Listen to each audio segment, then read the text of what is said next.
Bienvenue dans ce nouveau numéro de votre émission, Le Grande Découverte. À la présentation, toujours moi, votre frère Cédric Lukusa Branham. Et derrière la caméra, c'est votre frère Steve.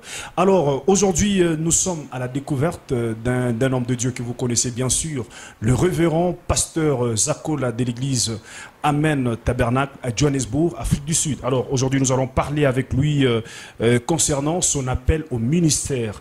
Mais avant tout, nous disons d'abord bonjour à lui, notre invité. Bonjour pasteur Zakola.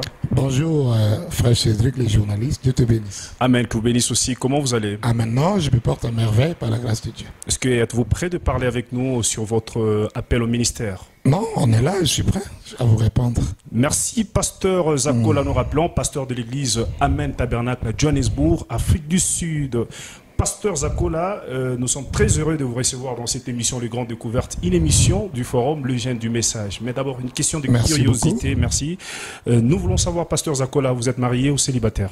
Non, je suis marié, père de 3 enfants. Père de 3 enfants. Je suis marié à la sœur Meda Mbombo, la fille du fait pasteur Mbombo. Et nous avons 3 enfants, j'ai 2 filles et un garçon. L'aîné c'est Claude, et là, mais là, au mois d'avril ici, elle aura 16 ans. Elle aura 16 ans. Giderdi, elle a déjà 13 ans, et puis mon dernier enfant c'est Joseph, mon unique fils. Et donc au mois de juin ici, il aura 12 ans. 12 ans. Ouais. Et c'est la J'ai maintenant, cette année, j'aurai 17 ans dans le mariage. 17 ans dans le mariage. Ouais. Vraiment, c'est trop. Voir qu'il y a trop de divorces aujourd'hui. Quel est le secret de votre réussite jusqu'à 17 ans Le secret, c'est la compréhension et l'amour et la révélation.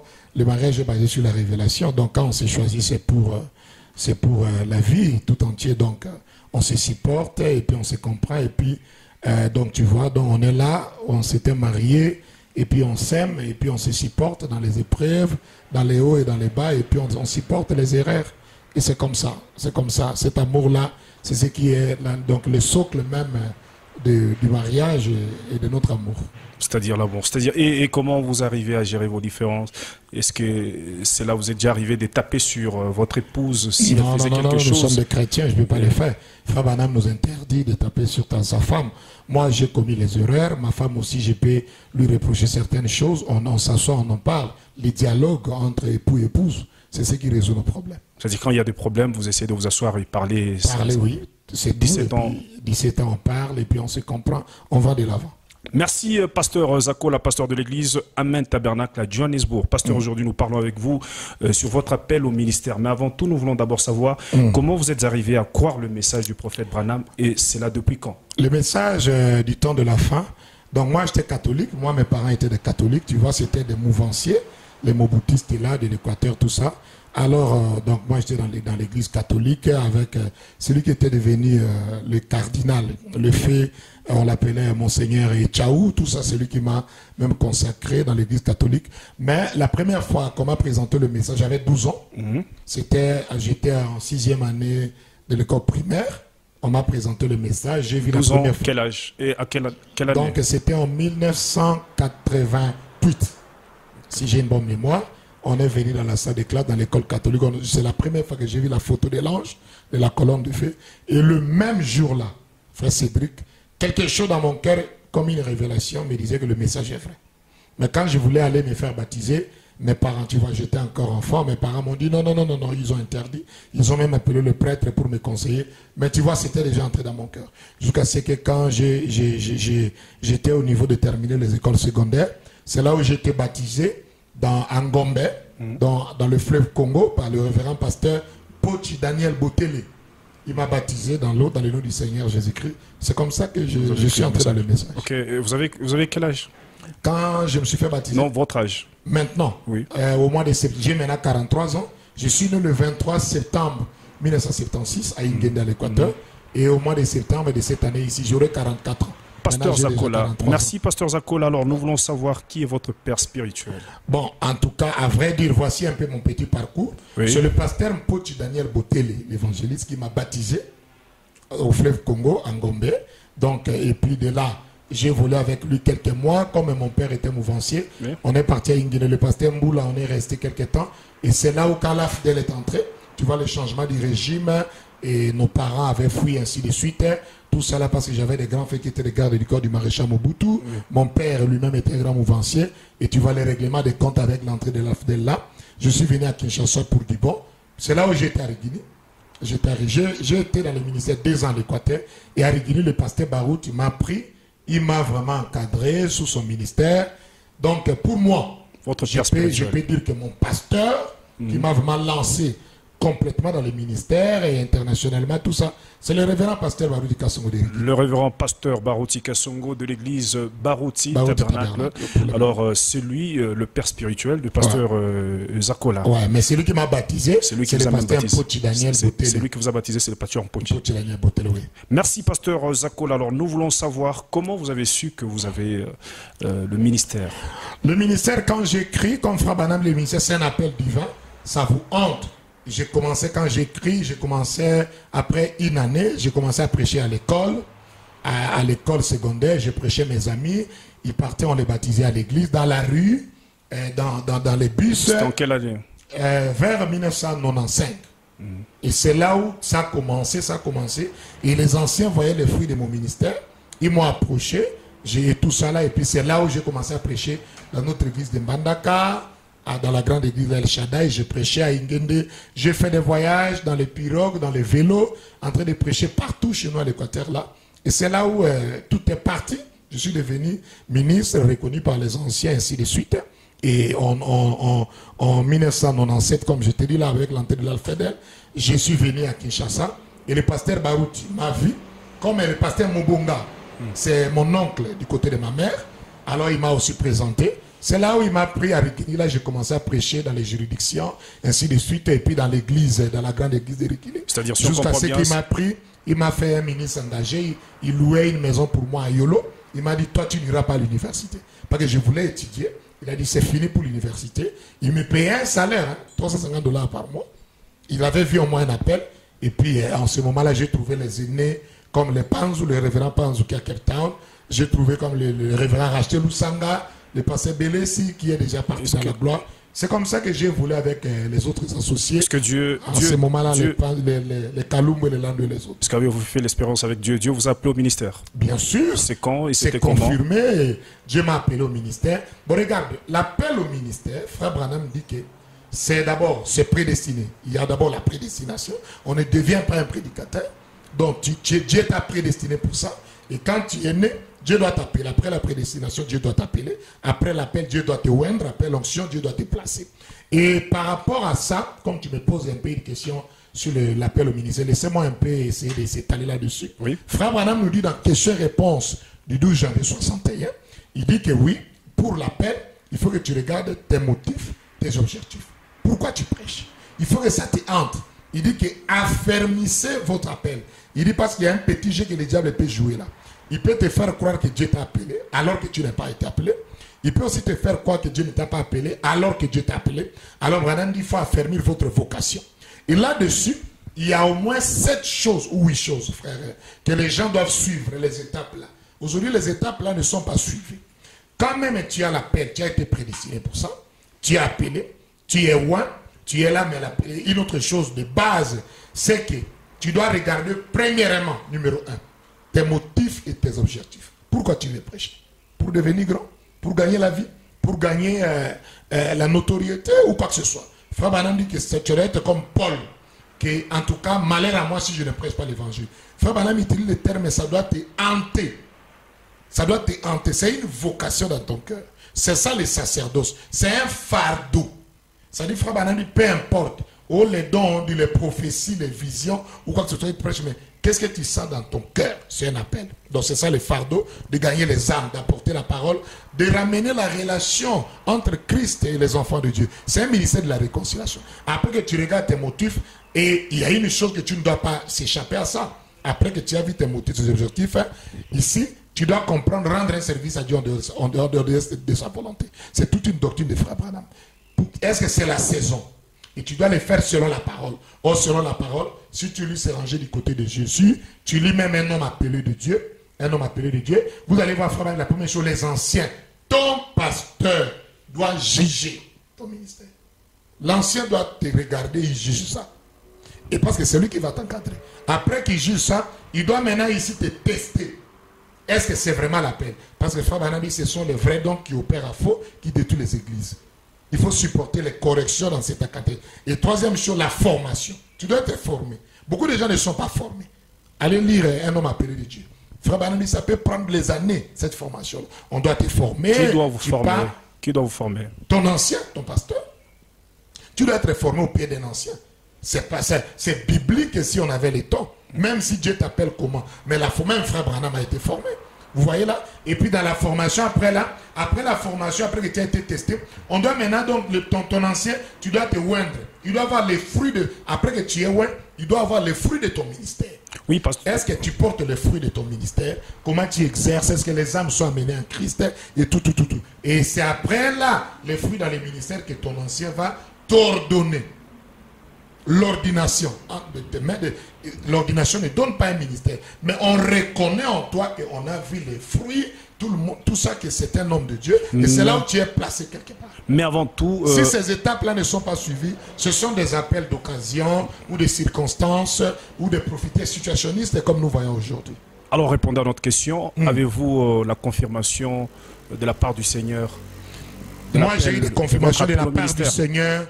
Donc, si j'entre dans ça, même avant que quand ma mère avait ma grossesse, et elle était catholique bien sûr, mais tu sais que les dons et les appels sont sans repentance, le Seigneur lui a parlé que, pas que ma mère ne mettait au monde que des filles. Je suis son premier garçon. Et après moi, il n'y a pas de filles. Il dit que ce garçon-là me servira. Pour lui penser que je deviendrai prêtre.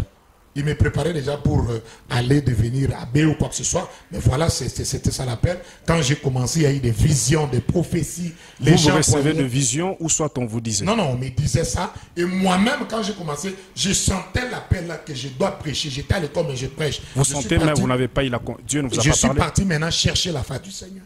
Quand j'ai dit à mes anciens, j'ai gêné pendant 3 jours. Le Seigneur est venu à moi dans une vision comme ça. Vers 12 heures de la journée. Quand j'ai prié au 3e jour de mon jeûne, il m'a dit que j'étais appelé au ministère. Tu vas enseigner la parole de Dieu. Et là, j'ai commencé, même si Dieu m'a parlé. Mais il faut qu'il y ait des fruits. J'ai commencé à prêcher. Quand il vous a parlé dans une vision, c'était comment? Vous avez vu Dieu? J'ai prié donc le 3e jour de mes jeûnes. Et j'ai senti comme si, quand j'étais à genoux là, je vois une vision comme ça. Et je vois une vision. Donc dans cette vision-là, je vois donc un homme. Un homme. Habillé comme en blanc. Il me dit, je t'ai appelé au ministère, mais je n'ai pas vu sa face. Sa face brillait. Et tu vas enseigner la parole. Il a disparu. Il a disparu. Ouais. Et malgré tout ça, là, moi, j'étais enseigné. Que même s'il y a des choses là, des prophéties, des dons, mais est-ce que tu as les fardeaux? Est-ce que tu portes les fruits? Et c'est là, les fruits de mon ministère à l'Équateur, partout à les demander, à Guinée et tout ça. Merci, Pasteur Beka. C'est comme ça que ça s'est passé jusqu'à aujourd'hui. Oui, vous avez souligné quelques points. Et j'ai été formé. Oui, vous avez souligné quelques points. La formation, parlons... C'est très important. Oui, est-ce que Pasteur Baroutsi, disons que c'est lui votre père spirituel, est-ce qu'il a pris le temps, il vous a accepté comme étant... Regarde, frère Cédric me demande aujourd'hui à Riguini, c'est pas peut-être comme aujourd'hui. En ce temps-là, c'est pas n'importe qui prêchait. Je n'avais que 22 ans quand je suis arrivé à Riguini, mais on me cédait la chair. J'enseignais à l'église, là, demande le pasteur Panzou, Bélé, s'il est racheté que je... C'est votre père spirituel, Beka, qui m'a lancé. Mais je n'en disconviens pas que je n'ai pas été baptisé par lui. C'est pas lui qui m'a amené au message, c'est le pasteur Poch. Mais c'est lui qui a pris le temps de vous encadrer. C'est lui qui vraiment a pris tout le temps, m'envoyant dans les voyages missionnaires, me payant les billets d'avion, aller prêcher partout. Mon ministère était confirmé que les garçons ici, c'est vraiment un homme de Dieu. C'est-à-dire... Et jusqu'au temps de Dieu, et Dieu m'a envoyé ici en Afrique du Sud. Ok, Pasteur Zakola, vous avez souligné aussi quelques points, disons que même si Dieu vous appelle, mais malgré tout cela, vous devez passer à la formation. Bien sûr. Qui doit vous former? Toujours votre père spirituel. C'est ton ancien. Ton ancien. C'est très important. Et quelle est la conséquence de commencer? Dieu vous a appelé et puis vous commencez sans être formé. Si quelqu'un dit que Dieu l'a appelé, il n'a pas été testé par un ancien. Il n'a pas été formé. Tu vois, il n'a pas été ordonné. Ce n'est pas un bon ministère. On doit vous former sur quoi? On doit vous former, c'est-à-dire quelqu'un doit vous... Depuis le temps biblique, regarde, Dieu a rejeté Saoul. Il appelle David par la voix d'un prophète. Un appel confirmé. Mais néanmoins, Dieu envoie encore David dans la maison de Saoul. C'est une formation. C'est-à-dire tu dois avoir les gens des modèles. Il te dit, voilà, on doit parler comme ça. Voilà, on ne parle pas comme ça. Voilà, ça ne se fait pas comme ça. C'est-à-dire un encadrement solide. Il te teste jusqu'à ce qu'il va t'ordonner. Il va sanctionner qu'il a vu les ministères. Mais Dieu qui est en toi ne peut pas faire tout. Il faut que quelqu'un vienne pour vous, mais pour la formation. Écoute, frère Branham répond à ces sujets-là. C'est comme les pentecôtistes le disent, non, le Saint-Esprit est venu, on n'a pas besoin d'un prophète pour nous révéler la parole. Mais même si le Saint-Esprit est descendu, voyez-vous, frère Cédric, mais la parole vient toujours à un prophète. Frère Branham dit, les gens disent, je suis enseigné par le Saint-Esprit. Mais Branham dit que même si le Saint-Esprit vient en toi, mais pourquoi il a mis les docteurs? C'est pour enseigner. Même si c'est Dieu qui te connaît, mais Dieu va t'encadrer au travers des aînés, des anciens que tu as qui sont venus avant toi. C'est-à-dire commencer une église sans la formation, c'est l'encontre moi, de la personnellement, parole. frère Cédric, frère Cédric, laissez-moi être sincère avec toi. Toutes les imbroglios qui se passent maintenant. Commencer une église directement. Quelqu'un irait là, il se lève, Dieu l'appelle. Pas, il est déjà pasteur. Pas, il a déjà commencé l'église. Il n'y a pas d'encadrement, il n'y a pas de formation. Moi, je ne crois pas trop à ces gens d'appel. Ça dit que ça a raté quelque chose. C'est quand nous voyons parfois, il n'y a pas de respect, il n'y a pas de manière, il n'y a pas de maîtrise parce qu'il y a la formation. La formation. Est-ce que le prophète William Branham lui-même était formé? Bien sûr. Comme Frère Branham a été formé. Frère Branham est né, la colonne de fer venue, vous connaissez ça. À 7 ans, Dieu lui parle, ne fume pas, ne bois pas, ne suive jamais ton corps. Tu comprends un peu ça? Et malgré ça, à 21 ans, Dieu l'appelle et puis il devient un prédicateur baptiste. Et regardez, Frère Branham a suivi les étapes là. Le pasteur Roy Davis, malgré ce qu'il est, Dieu, Frère Branham est parti sous ses pieds. Il lui a testé, il lui a encadré, il lui a formé. Quand ils ont vu en William Branham un ministère, Frère Branham, j'ai été ordonné par le pasteur Roy Davis. Malgré même que Frère Branham avait compris le problème de ne pas ordonner les femmes, Roy Davis l'a chassé. Frère Branham a pris un autre modèle. Le F.F. Bosworth. Il dit que c'est mon père spirituel, c'est mon modèle. Et Bosworth essayait de lui donner des conseils, de l'encadrer, ainsi de suite. Voilà. Donc, même si William Branham a été encadré, à plus forte raison, combien nous ici, nous autres ici, qui que ce soit. Merci, Pasteur Zakola. Vous venez d'écouter Pasteur Zakola, nous rappelons, pasteur de l'église Amen Tabernacle à Johannesburg. Ouais. Pasteur Zakola, vous avez commencé à Kinshasa, vous êtes du Congo, air du Congo. Ouais. Mais nous vous voyons ici, à Johannesburg, Afrique du Sud, commencer une église. Pasteur Beka, c'est lui qui vous avait envoyé ici d'ouvrir une église ou quand j'étais à Régini, je prêchais. Tu sais, je suis très reconnaissant au pasteur Barout quand j'ai dit ça. Malgré que mes anciens de l'Équateur avaient mis beaucoup de choses au moi. En ce temps-là, il m'a donné les e-books. On n'avait pas de e-book, les gens connaissent ça. Il m'a dit, toi, ton travail, c'est de lire la parole de Dieu, d'étudier la parole, de prêcher. C'est tout ce que j'ai fait. Il payait une maison de 2 chambres de salon à Yolo pour moi, il me donnait l'argent, tout ça, j'étais bien. C'est en lisant beaucoup, en étudiant les médias, j'ai commencé à découvrir beaucoup de choses. Excusez-moi, j'ai commencé à découvrir même des doctrines à Régini, ce n'était pas de cette manière-là. Alors, j'ai parlé avec lui, ainsi de suite, tout ça là. Et le temps était venu. En ce temps-là, le frère Aaron Boyou était parti au Gabon. Et le pasteur Mosengo, Séraphin, l'a suivi. Et mon ami, un autre ami, le pasteur Fistongo, est parti au Cameroun. Le pasteur me préparait pour m'envoyer au Gabon. Tu vois, les anciens me préparaient, il m'envoie au Gabon. Une prophétie est sortie de manière passée Kalumbu. Il dit que Zakola est maintenant plein feu pour le service. Et il faisait les démarches, ça n'a pas marché. Un jour, le pasteur Barout m'appelle pour enseigner. Je ne peux pas oublier ça, le 28 février 2001. Un mercredi, il m'a dit, prenez une série, le mercredi, le vendredi, le dimanche. Pendant que j'enseignais, la sœur José Kitenge, elle est encore à Guinée. Et là, ton onction, Dieu dit que je ne t'envoie pas au Gabon, je t'envoie en Afrique du Sud. Moi, je ne connais pas l'anglais, je ne voulais pas un pays anglophone. L'anglais, c'est un problème pour moi. Et de là, après quelques temps, regarde comment la manière de Dieu, le frère Acheté va découvrir quelqu'un, il va amener le pasteur Panzou là-bas, et quand il vient, le pasteur Barout m'appelle. Là, bon, là aussi, j'ai commencé déjà à être accusé un peu de beaucoup de doctrines. Oui. Et le pasteur m'a dit que tu es mon fils, va en Afrique du Sud, va travailler pour Dieu là-bas. Mais il a dit que tu pars faire ça toi-même. Et il a prié pour moi, je suis venu. Je suis arrivé ici le 14 août 2002. J'ai prié, j'ai dit, Seigneur, si c'est toi, je n'ai pas de soutien, je n'ai rien. J'ai le fardeau de commencer l'église. Maman Mons, la femme de frère Mons, le patron, le PDG de Ghana, elle était venue ici pour les vacances. Elle a pris $2000. Elle dit que Dieu m'a parlé de te donner pour que tu commences l'église. J'ai vu Panzou, on a parlé avec le révérend Panzou, on a loué la salle là. Le 25 août, j'ai démarré l'église. Vous avez commencé, vous avez dit, c'était en quelle année? 2002, le 25 août 2002. Alors vous avez commencé à l'église Amen Tabernacle. Là où le pasteur Joël est en train de louer maintenant là, c'est là où j'ai commencé à Amen Tabernacle. Et avant de venir, vous avez dit que pasteur Barouti, vous avez consacré au ministère. Il a prié pour moi et puis je suis venu. Et c'est là où on a évolué. Et comment vous avez commencé l'église Amen Tabernacle ici, par une campagne d'évangélisation, comment? Quand je suis arrivé là, regarde les brebis d'autrui dans les églises. Regarde la manière de faire. Vous n'avez pas divisé une église avant de commencer Amen Tabernacle. Dans toute ma vie, je n'ai jamais divisé l'église de quelqu'un. Dans toute ma vie jusqu'à aujourd'hui.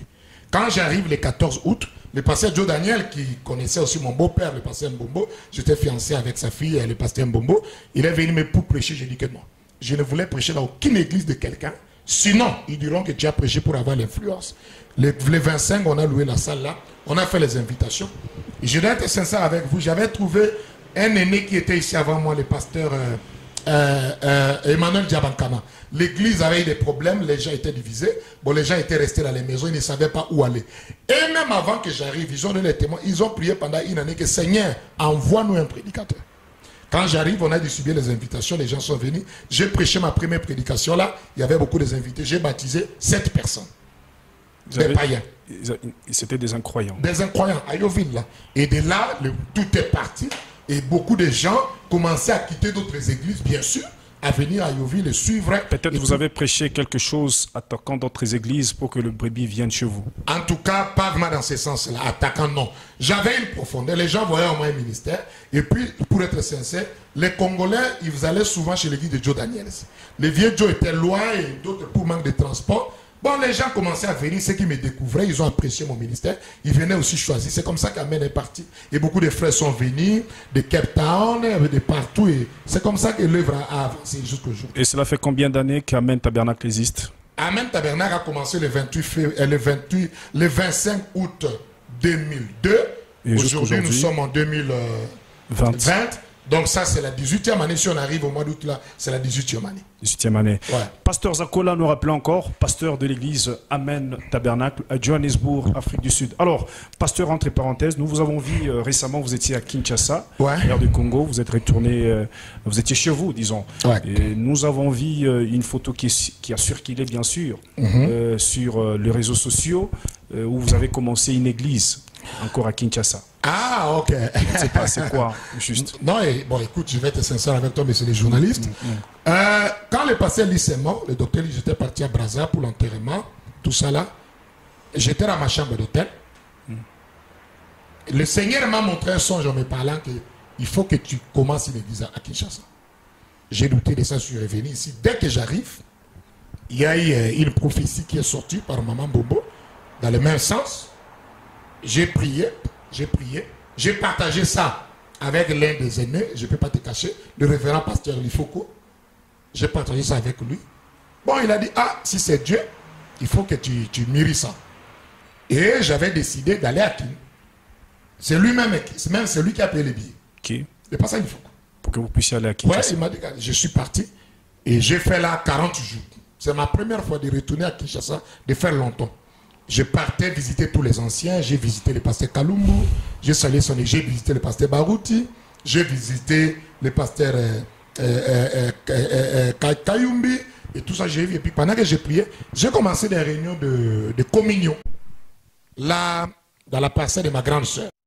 Il y a certains frères, j'ai vu certains frères qui venaient de l'Équateur, ils n'ont pas d'église où aller, 2 ou 3 ils ont commencé à venir, et un frère que j'avais, il était beaucoup influencé par mon ministère. Le pasteur Neuf Libambou, il avait sa petite église à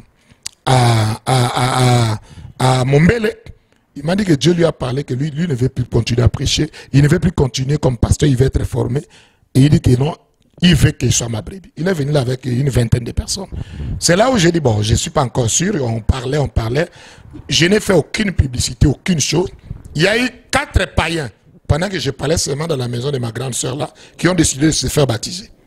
Un étudiant et une autre sœur étudiante et 2 autres garçons là. Et de là, on a fait des réunions de réveil là, toujours dans la parcelle de communion.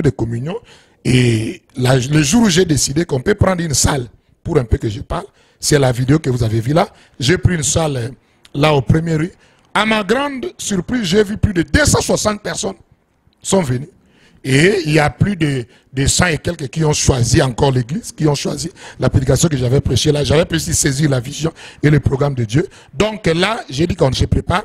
Donc, pour ton information, tu es journaliste, le 28 février de cette année, si Dieu le veut, Oui. je vais commencer officiellement une église à Kinshasa. C'est-à-dire L'ouverture officielle d'une officielle église à Kinshasa, c'est ce 28 février 2020. Si Dieu le veut, Dieu nous donne une bonne santé qui nous garde. C'est-à-dire l'église là, c'est Dieu qui vous a dit d'aller ouvrir l'église. Ouais, le Seigneur a mis le poids dans mon cœur. Il a parlé et moi-même j'ai le fardeau là. Comme aussi ici l'église amène est maintenant stable et tout. Je pense que c'est un appel divin. Je vais faire ce travail. Comment vous allez conduire des églises? Pardon? Comment vous allez conduire des églises? Frère Branham avait conduit des églises. Il était passé de Jeffersonville et quand il est parti dans l'autre ville là, j'oublie encore le nom, ça m'échappe, ça va venir. Il a vu, tu vois, quand il dit que là, il a vu une vision où un agneau est tenté de bêler sans berger, et puis il a trouvé une église qui était abandonnée là, et puis il a commencé, et puis il faisait des va-et-vient jusqu'à ce qu'il a eu le pasteur Graham Snelling, il lui a placé là-bas, et de l'autre côté, il est revenu à mais Frère Branham avec une église. Pardon? Frère Branham il a eu des églises. Il conduisait l'église de Jefferson en tant que pasteur et l'église là aussi. Jusqu'à ce quand il a eu des gens. Frère Branham avait des églises. Ouais, quand il avait eu des gens, il a placé Graham Snelling là-bas dans l'église là, et puis ici, et lui il a pris ça. C'est-à-dire, vous allez faire aussi de même. La même chose. Passer quelqu'un là-bas. La même chose. Et vous restez ici. Ouais, je peux, ou soit je place quelqu'un ici, moi je reste là-bas, ou soit je place quelqu'un là-bas, moi je viens. C'est la même chose. C'est la même chose. Ouais. Il est notre modèle, le prophète de Dieu. C'est-à-dire, c'est Dieu qui vous a dit de commencer une église. Ouais, le 20, même pour les gens qui vont nous suivre, c'est l'appel lancé à tout le monde. Le 28 février, si Dieu le veut, nous serons là à Kinshasa, vous aurez des affiches. C'est l'ouverture officielle d'une nouvelle église là-bas à Kinshasa. Ça portera quel nom, l'église? Les noms, j'ai 3 noms, il faut que l'église vote. Je proposerai Amen Tabernacle, comme ici. Je propose aussi Man Caché Tabernacle, parce que la Man Caché, c'est une connaissance plus élevée pour enseigner les autres. Et je propose aussi Phoenix Tabernacle. C'est-à-dire qu'il y a une chose qui est sortie du néant. Mais ce n'est pas moi qui va choisir les noms. Nous suivons les modèles. C'est l'église va voter quel nom ils vont choisir, frère Cédric. Merci, pasteur. Alors, quelle est la doctrine de votre église? Moi, la doctrine de mon église, c'est ce que Frère Branham a prêché. Au mieux de ma connaissance. C'est-à-dire tout ce que Frère Branham a prêché. Tout ce que Frère Branham a dit. C'est ça, la doctrine de votre église. Ça, et c'est ça la doctrine de notre église. Tu répètes, Frère Branham, tu es le bienvenu. Nous croyons tout. C'est la même chose quand on avait commencé Amen. On avait voté que ici c'est Frère Branham. Ouais. Alors, au mieux de ma connaissance, quoi. Parce que le message est vaste, frère Cédric. C'est toute une grande encyclopédie. On se complète, on évolue, on étudie toujours la parole. Ok. Alors, quel est l'objectif que vous poursuivez à atteindre dans votre ministère pastoral? Moi, dans mon ministère pastoral, je poursuis l'objectif, ceci. Frère Branham dit que, regardez, le ministère selon Ephésiens 4, c'est une réconciliation entre l'homme et Dieu. Branham dit que ma mission, c'est pour construire les individus, faire de la stature d'un homme parfait, avoir des vertus comme il nous a prêché là. Et le prophète nous a dit qu'il y a 3 sortes d'églises. Il y a les églises corinthiennes, là où ils aiment l'esprit, les dons, ils n'aiment pas la parole profonde, c'est une église de problèmes, Il y a l'église hébreu, là où ils aiment les lois, ils n'aiment pas l'esprit de Dieu. Il y a l'église éphésienne, c'est pourquoi dans le paradoxe, par-ci par-là, Frère Branham dit qu'en accord avec Malachie 17:30, il y aura un autre Éphésien.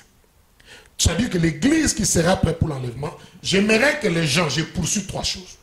1, que l'homme arrive au fruit de l'esprit. Parce que nous voyons dans le message aujourd'hui, parmi nos frères Cédric, il n'y a plus de fruit de l'esprit. Moindre chose, des insultes ou quoi que ce soit, au fruit de l'esprit. 2, à la puissance. La puissance de Dieu doit se manifester dans la vie de chaque croyant. Paul a dit, je ne suis pas venu vers vous avec les discours personnels, mais avec la démonstration de l'esprit. 3, le vrai Saint-Esprit qui les amène à la compréhension claire des promesses de ce que Dieu a fait aujourd'hui. Parce que nous voyons beaucoup de gens prétendent avoir le Saint-Esprit parce qu'ils font les miracles, parce qu'ils font ceci, mais ils n'ont pas la compréhension claire. Ils ne croient pas les choses que Dieu a fait aujourd'hui. Ce n'est pas le vrai Saint-Esprit. Donc voilà mon objectif quand j'enseigne la parole. Je poursuis que l'homme puisse avoir cette relation intime avec Dieu, la stature d'un homme parfait. Et en lui, il y aura 3 choses. Le fruit de l'esprit, quand on les voit, il porte le fruit de l'esprit en tant que chrétien. Et puis, donc la puissance de Dieu dans sa vie à lui. Et puis là, il manifeste le vrai Saint-Esprit qui l'amène à la compréhension claire des promesses. Pasteur Zakola, nous allons déjà vers la fin. Peut-être nous pensons que c'est ici que nous terminons déjà notre émission. Merci Pasteur Zakola. Un mot de la fin. Un mot de la fin, c'est à moi de vous remercier d'être venu ici. Que Dieu te bénisse richement, qu'il bénisse tous les administrateurs qui travaillent avec lui dans les jeunes du message Saint-Orange. Je souhaite à tout le monde, comme nous sommes au mois de janvier, mes meilleurs vœux pour l'année 2020. Et sachez que Frère Branham a prononcé le mot 20 sur 20. Il dit que c'est le full vision. C'est pourquoi on a même des réunions là spéciales pour ça là, sur le full vision, que cette année vous apporte le full vision du message, que ça soit une année de prospérité, de bénédiction, pour vous, pour mon frère caméraman qui est derrière les caméras, et pour tous les saints et les enfants de Dieu, que l'amour de Dieu inonde nos cœurs, et que Dieu puisse tout bénir, que nous puissions aller de gloire en gloire, de perfection en perfection. Merci Pasteur Zakola. Nous rappelons pasteur de l'église Amen Tabernacle, et bientôt il va commencer une autre église à Kinshasa. Alors à la présentation, c'était moi donc votre frère Cédric Lukusa Branham dans cette émission Le Grande Découverte, et derrière la caméra c'était votre frère Steve. Et restez toujours branchés dans votre forum Le Jeune du Message pour être toujours à la page sur tout ce qui se passe dans le monde du message. Encore une fois, on est ensemble. Je suis jeune, j'aime le message. Merci, pasteur.